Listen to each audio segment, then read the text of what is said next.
Coaches, glad you found this video. We want to help you help your athletes stay fast in season.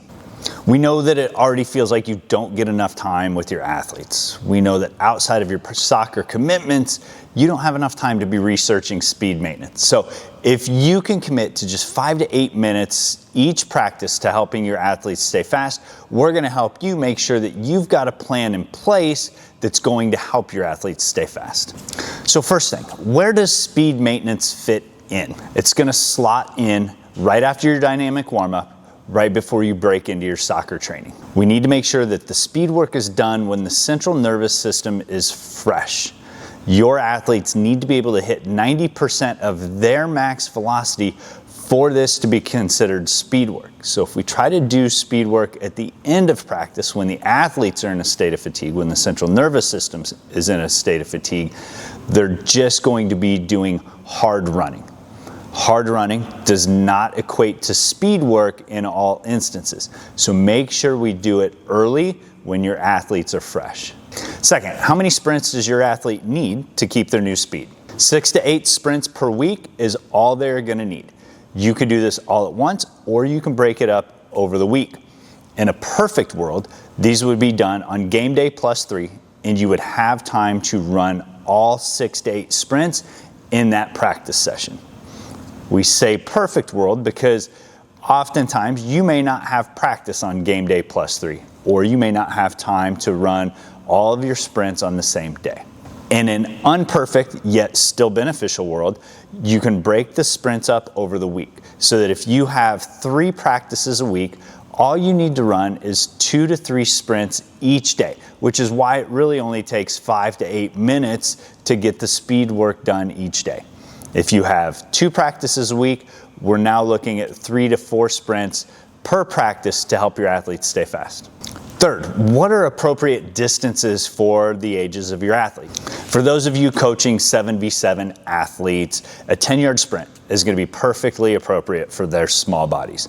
At 9v9, still smaller bodied kids, we can push 10 to 15 yards. As the athletes start to get into middle school, playing 11v11, a 20 to 30 yard sprint will be appropriate. And when we get into high school, your high schoolers can start to extend that from 30 to 50 yards. One consideration that we need to be mindful of is athlete capacity. Is the athlete able to maintain top speed from start cone through finish cone?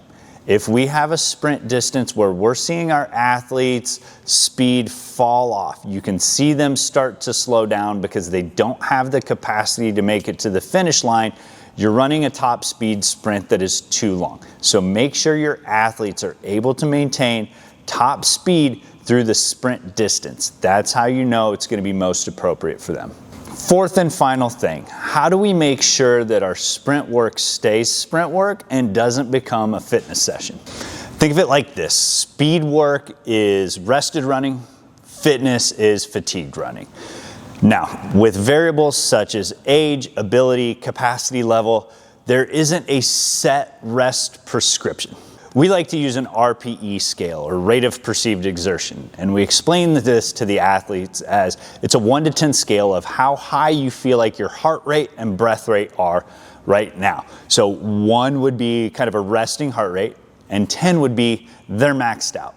So when we are running group speed sessions, like you will be, what we'll do is in between runs, we're starting to ask for RPEs, and we want to make sure that the group average is right around 3 before we make our next run. That means the athlete should feel ready to go, max effort on their next run. If you are unsure that your athletes are going to be able to effectively measure their RPE, if we do just need, hey, give me some times of rest, a good measure to start off with is going to be 45 seconds for every 10 yards ran. Now, as a coach, as you start to watch your athletes do more and more speed work, you're visually going to be able to tell when your athletes need more rest time or when they are ready to go. So with that, you should have a pretty good plan in place. But if you're a coach that wants to dive deeper into the conversation, that wants to have a better idea of this is what's perfect for my athletes to help them stay fast, shoot us a message. You can contact us at info@gr8ru.com. Let's connect, let's schedule a time to get on a call, to have a strategy call so that we can help you get the best plan put in place for your athletes.